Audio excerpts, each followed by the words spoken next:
પ્રવાસમાં હતા. હરણીમાં હરતા ફરતા હતા.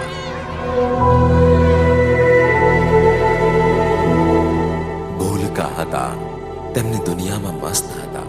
બાજી કુદરતના હાથમાં હતી ત્યાં સુધી તેઓ નિશ્ચિંત હતા. પણ જેવા ફસાયા કોન્ટ્રાક્ટરની જાળમાં, ત્યાં સૌ કોઈ લાગ્યા તેમની ભાળમાં. કોઈ કાદવમાં ખૂંપી ગયું તો કોઈ વમળમાં. હોસ્પિટલમાં ક્રંદ છવાયો.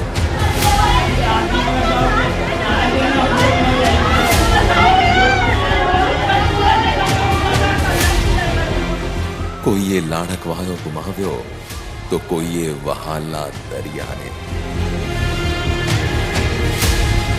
ઘટના તો બની હતી હરણીમાં, પણ આંસુઓનો દરિયો વહ્યો ગુજરાતમાં.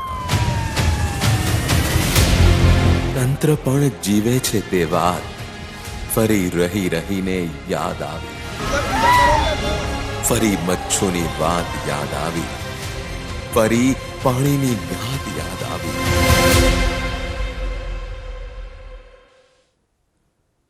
નમસ્કાર, આપ જોઈ રહ્યા છો ન્યૂઝ 18 ગુજરાતી. ગ્રાઉન્ડ રિપોર્ટ સાથે હું છું સિદ્ધાર્થ ધોળકિયા.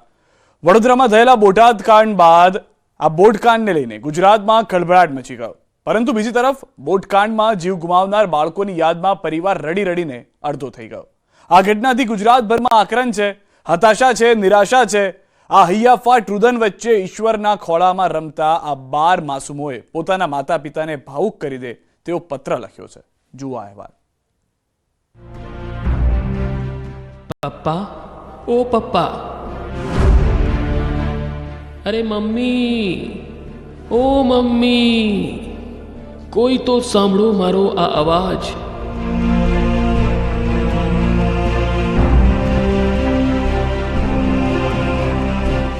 પ્લીઝ કોઈ તો સાંભળો ને અમને. દાદા, તમે તો સાંભળી લો અમારો અવાજ. દાદી, ઓ દાદી, જુઓ ને, અમારો અવાજ કોઈ સાંભળતું જ નથી. એવું તો શું થઈ ગયું કે અચાનક જ તમને અમારો અવાજ સંભળાવવાનું બંધ થઈ ગયું? મમ્મી પપ્પા, અમે તો તમને પૂછીને જ પ્રવાસમાં મિત્રો સાથે ગયા હતા.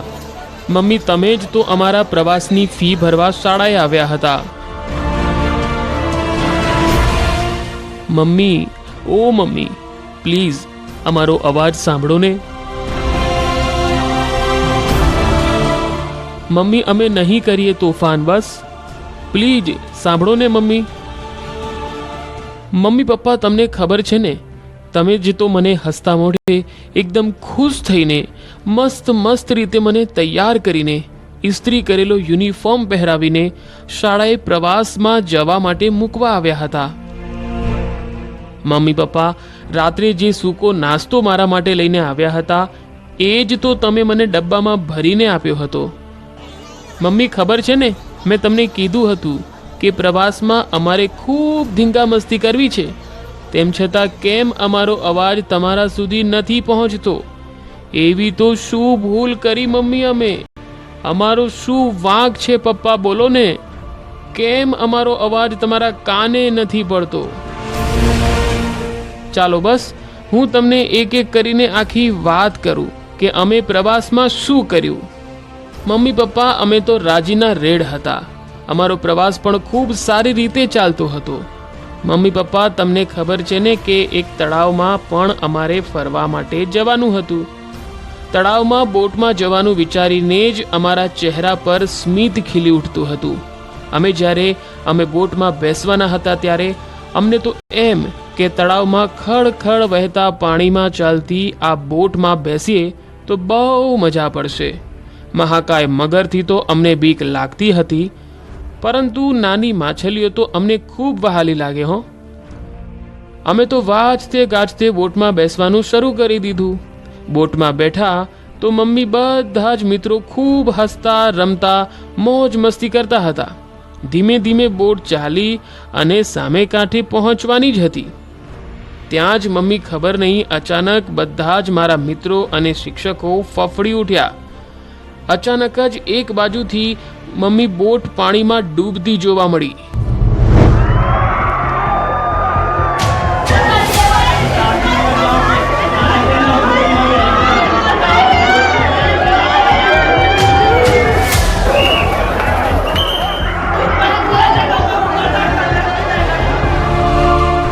અચાનક જ મમ્મી આખી બોટ ઊંધી વળી ગઈ. મમ્મી ચારે તરફ ચીચિયારીઓ પડવા લાગી. અમને તળાવનું પાણી અડવા લાગ્યું અને અમે આખા પાણીમાં જતા રહ્યા. અમારો શ્વાસ રૂંધાવા લાગ્યો. મમ્મી પપ્પા, મેં તમારા નામની બૂમો પણ પાડી. મમ્મી પપ્પા બચાવો, મમ્મી પપ્પા બચાવો અમને. તમારી ખૂબ યાદ આવી. અમને પણ હવે એવું જ લાગે છે કે અમે જ તમારી યાદ બનીને રહી ગયા હોય. हम पाइप पकड़ कर ऊपर आ गए.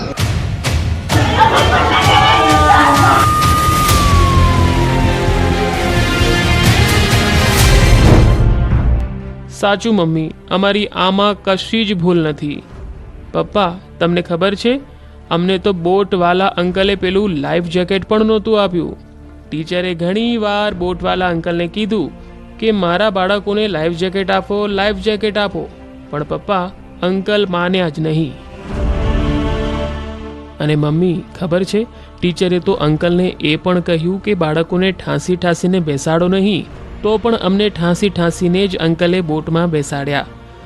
અમને નહોતી ખબર કે પપ્પા, આમાં પણ એક ક્ષમતાથી વધારે ના બેસાય બોટમાં. અમને તો મમ્મી એમ જ હતું કે જેટલા વધુ મિત્રો સાથે છે એટલી જ વધુ મજા આવશે. પપ્પા, અમે તો મિત્રો સાથે તળાવમાં નાની નાની માછલીઓ જોવા ગયા હતા.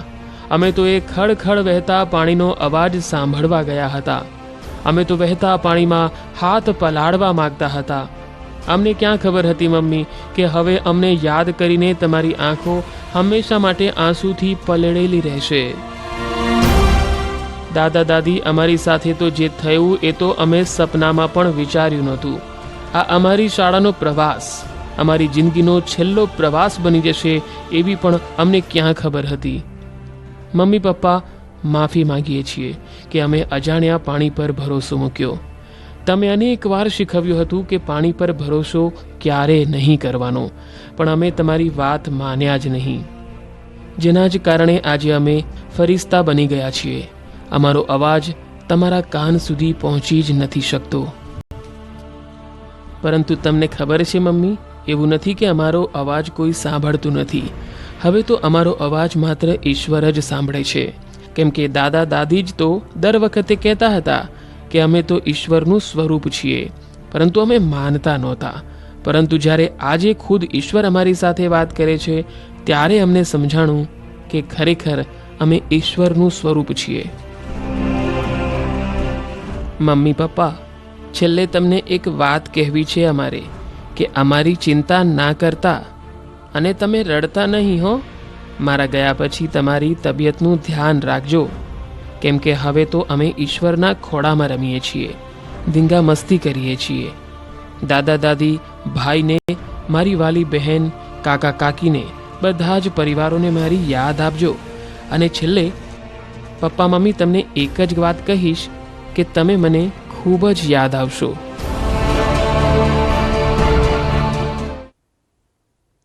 જે પાપીઓના કારણે માસૂમના જીવ ગયા છે, તે પાપીઓને જેલના સળિયા પાછળ ધકેલવાનું શરૂ થઈ ગયું છે. તો બીજી તરફ વિપક્ષ પણ સત્તા પક્ષ પર સમગ્ર ઘટનાને લઈને રોષ વ્યક્ત કરી રહ્યું છે. વિપક્ષે આક્ષેપ કર્યા કે મુખ્ય કોન્ટ્રાક્ટરોને બચાવવાનો પ્રયાસ થઈ રહ્યો છે, ત્યારે જુઓ અહેવાલમાં શું ખરેખરમાં બોટ કાંડમાં ભીનું સંકેલવામાં આવી રહ્યું છે.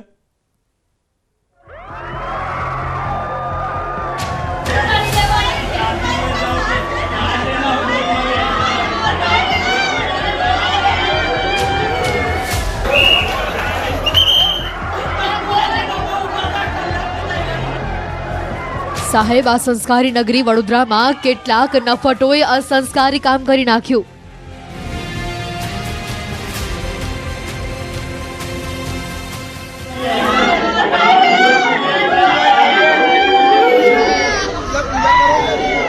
અરે આ પાપીઓએ ગુજરાતના ભવિષ્યને મોતના મોઢામાં ધકેલી દીધું. આ હત્યારાઓએ 14 પરિવારને રઝળતા કરી દીધા.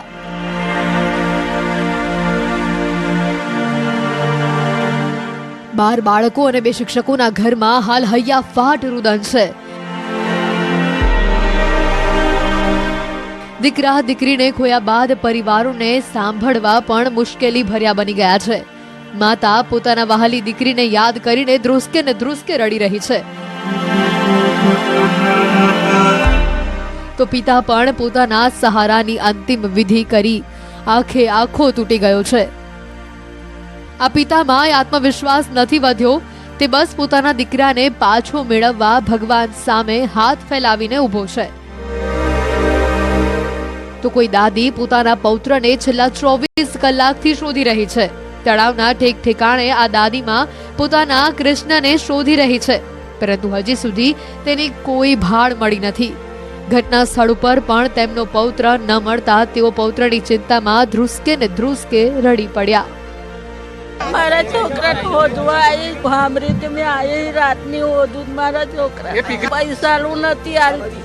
મારી કન પૈસા નતા, હું નથી હાલતી. બંગલાથી મને ઉછીના ઉપાડ લેવડાવી મારો છોકરો આવ્યો. આ સમગ્ર ઘટના એવી છે કે રાજ્યમાં ફરી બેદરકારીના ખપ્પરમાં 12 બાળકો સહિત 14 લોકો હોમાઈ ગયા. ન્યૂ સનરાઈઝ સ્કૂલના ધોરણ 1 થી 6 ના ગુજરાતી અંગ્રેજી માધ્યમના 83 વિદ્યાર્થીને પ્રવાસ માટે હરણી લેક ઝોન પર લઈ જવામાં આવ્યા હતા. સંતાનના આનંદ માટે પ્રવાસે મોકલવા હરખભેર વાલીઓએ તેમને શાળાના સંચાલકોને સોંપ્યા હતા. કિલ્લોલ કરતા બાળકોને બસમાં લઈને શિક્ષિકાઓ હરણી લેક ઝોન ખાતે પહોંચી હતી. માસૂમોના સ્મિત અને કિલકારીઓથી હરણી લેક ઝોન જાણે ઉર્જામય થઈ ગયું હતું. આખો દિવસ વિવિધ રાઇડ્સમાં બેસીને બાળકોએ આનંદ લૂંટ્યો હતો. જે બાદ હરણી લેકમાં બપોરે 4 વાગે બાળકો બોટિંગ રાઇડની મજા માણવાનું શરૂ કર્યું. પરંતુ તેઓને ક્યાં ખબર હતી કે તેમની આ બોટની મજા હંમેશા માટે તેઓને ઈશ્વરના ધામમાં પહોંચાડી દેશે. બોટ સંચાલકે બોટિંગ દરમિયાન ક્ષમતા કરતા વધુ બાળકોને બોટમાં બેસાડી તળાવનો રાઉન્ડ લગાવતા દરમિયાન અચાનક બોટ પલટી મારી જતા 23 વિદ્યાર્થી અને 4 શિક્ષકો ડૂબ્યા હતા. આ ઘટનામાં કુલ 14 લોકોના મોત થયા છે, જેમાં 2 શિક્ષક અને 12 બાળક હોવાનું જાણવા મળ્યું છે.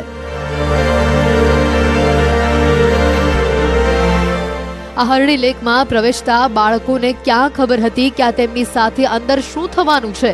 તેઓને ક્યાં ખબર હતી કે તેઓ આજ પછી પોતાના માતા પિતાને, તેમના શાળાના મિત્રોને નહીં મળી શકે? હરણી લેક પર પ્રવાસમાં ફરવા ગયેલા આ બાળકોને ક્યાં ખબર હતી કે તેમનો આ છેલ્લો નાસ્તો પોતાના મિત્રો સાથે હશે?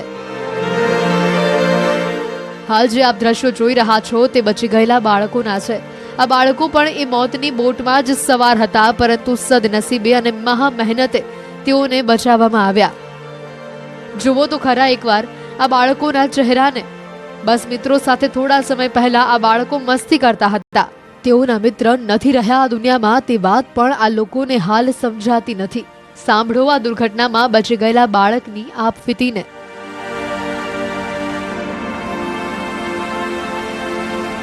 फिर है ना कुछ जन है ना नीचे चले गए ने, मैं एकला था ने कुछ जन ऊपर आके बोट पकड़ ली ने, हम ऊपर बोट के ऊपर गए ने, पाइप आई ने, हम पाइप पकड़ के ऊपर आ गए. कितने बच्चे बिठाए थे अंदर? 30. વડોદરામાં બનેલી કરુણાંતિકાની પ્રાથમિક તપાસમાં જ કોન્ટ્રાક્ટરની ઘોર બેદરકારી સામે આવી છે.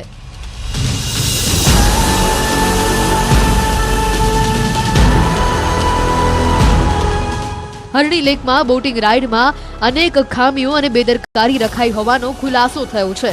બોટની હાલતો જુઓ, જાણે ભંગારનો સામાન ભેગો કરીને બોટ બનાવી હોય તેવી આ બોટને પણ તમે તમારા દ્રશ્યોમાં જોઈ શકો છો.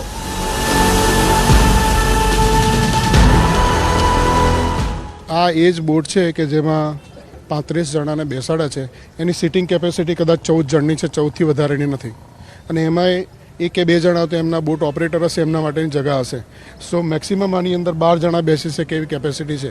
પહેલાં 35 જણા આની અંદર બેસાડ્યા છે. આ લોકોની તો ભૂલ છે, જે લોકો ઓપરેટ કરે છે એમની.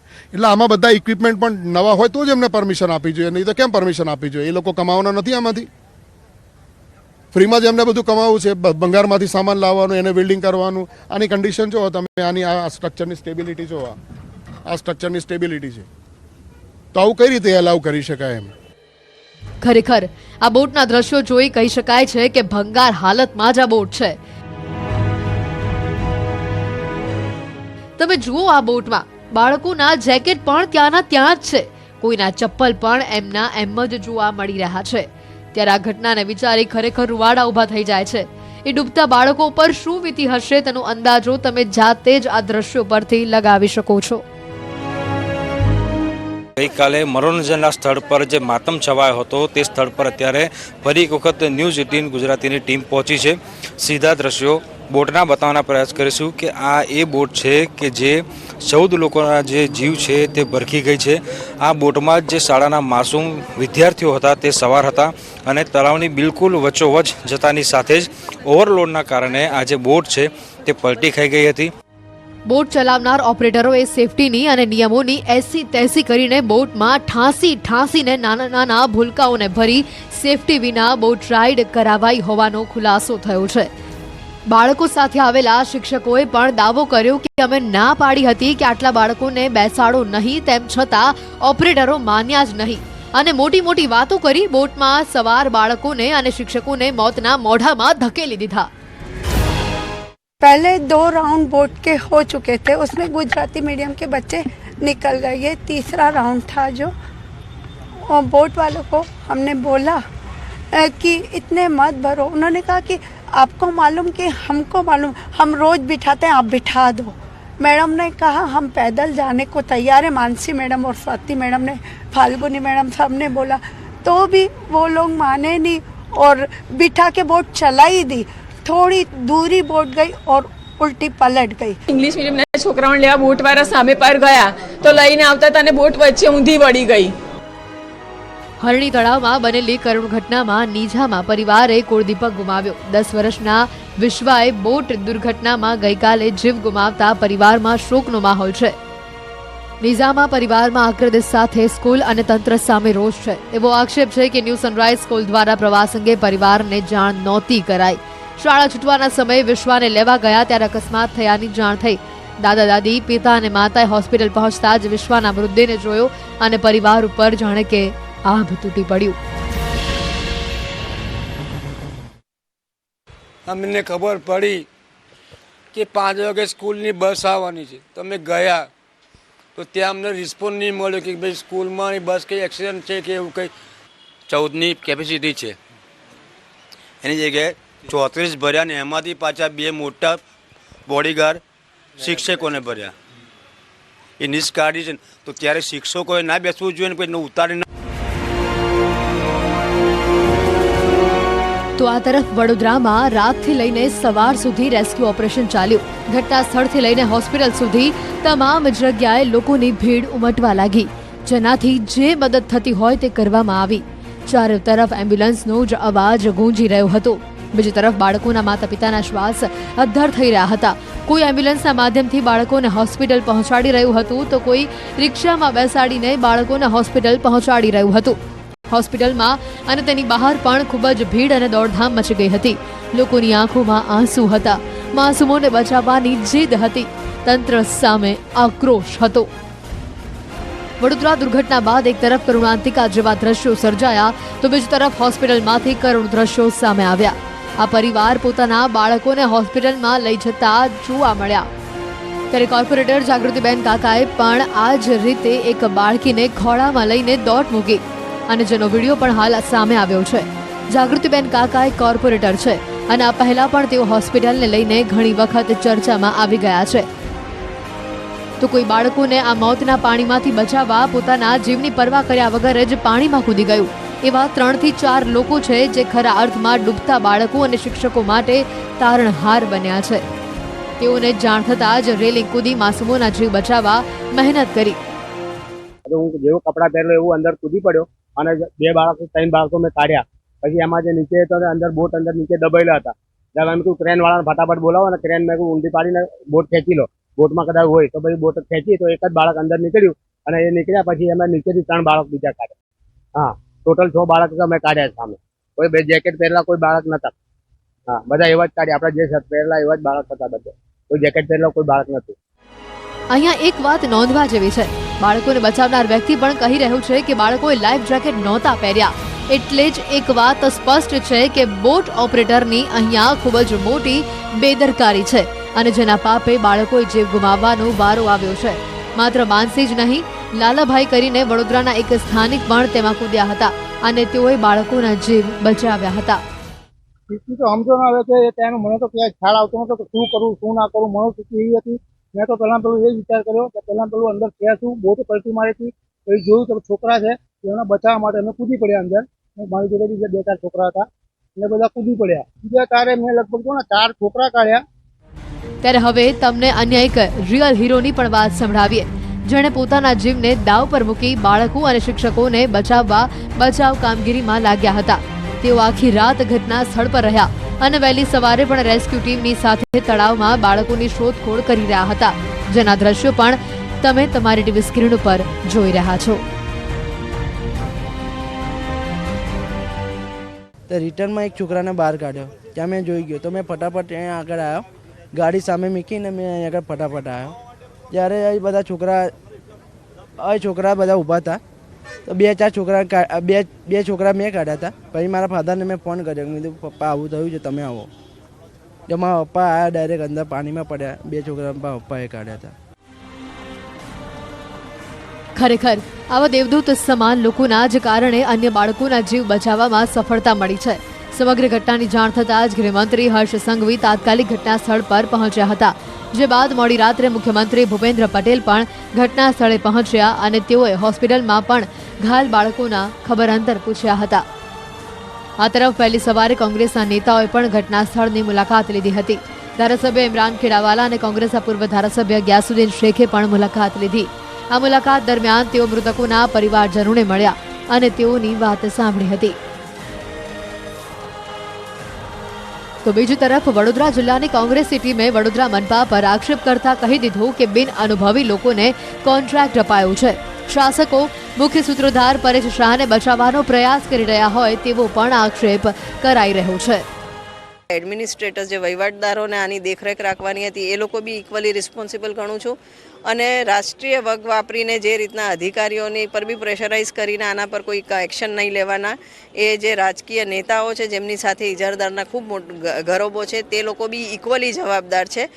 અમે બેનની વાત નોંધવા જેવી એટલા માટે છે કેમ કે આટલી મોટી દુર્ઘટનાની વડોદરા પોલીસ FIR કરે છે, પરંતુ તેમાં આરોપીઓના નામ અને એડ્રેસમાં ગંભીર બેદરકારી દાખવે છે. વડોદરા પોલીસે આરોપી બિનિત કોટિયા અને હિતેશ કોટિયાના નામને લઈને બેદરકારી દાખવી છે. હિતેશ કોટિયાનું 2 વર્ષ પહેલા કોરોનામાં મોત થયું હતું, તેમ છતાં તેમનો ઉલ્લેખ FIRમાં કરાયો છે.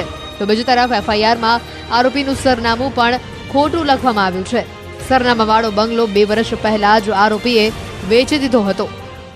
ઘણી બધી સંખ્યા વધી શકે છે અને આ તપાસમાં કોઈ પણ પ્રકારના કોઈ આમાં જોઈએ મેં બતાવ્યા જે રીતે કે કોઈ કચાશ બાકી રાખવામાં નહીં આવશે, ના કોઈ શરમ રાખવામાં આવશે, ના કોઈ દબાવ નહીં. ગઈકાલે જો માનનીય મુખ્યમંત્રી સાહેબ અને હોમ મિનિસ્ટર સાહેબ આવ્યા હતા ત્યારે પણ સ્પષ્ટ સૂચના છે કે કોઈ પણ આમાં જોઈએ ખામીઓ રહેવા નહીં જોઈએ તપાસમાં. કુદરતી ઘટના છે જ નહીં, આ માનવ સર્જિત ઘટના છે. માનવે માણસોએ કરેલી ભૂલનો આ ભોગ છે. વાઘોડિયાના પૂર્વ ધારાસભ્ય મધુ શ્રીવાસ્તવ મોડી રાત્રે ઘટના સ્થળે પહોંચ્યા હતા. સમગ્ર ઘટનાના મામલે એક મહિલાએ મધુ શ્રીવાસ્તવને ઉગ્ર રજૂઆત પણ કરી હતી. બોલ બચ્ચનને બસ બધી વાતો કરવાની, એક્શન લેવાનું નથી. તમને નહીં, હું જનરલી વાત કરું છું અને તમે બી લોકોએ જવાબદારો સામે સખત પગલાં લેવા માટે મધુ શ્રીવાસ્તવને રજૂઆત કરી હતી. મધુ શ્રીવાસ્તવે મહિલાને કહ્યું કે યોગ્ય કાર્યવાહી થશે, તમે શાંતિ રાખો કહીને હૈયાધારણા આપી. અમે તમને કહી તો શકીએ તો આ તરફ વડોદરાની હરણી તળાવ દુર્ઘટનામાં તપાસનો ધમધમાટ ચાલી રહ્યો છે. ત્યારે વડોદરા બોટ દુર્ઘટના મામલાનું હાઈકોર્ટ સ્વયં સંજ્ઞાન લેશે. સુઓ મોટો પિટિશન દાખલ કરવાની હાઈકોર્ટ એડવોકેટ એસોસિએશનના પ્રમુખ બ્રિજેશ ત્રિવેદીની રજૂઆત કોર્ટે સ્વીકારી લીધી છે. તો બીજી તરફ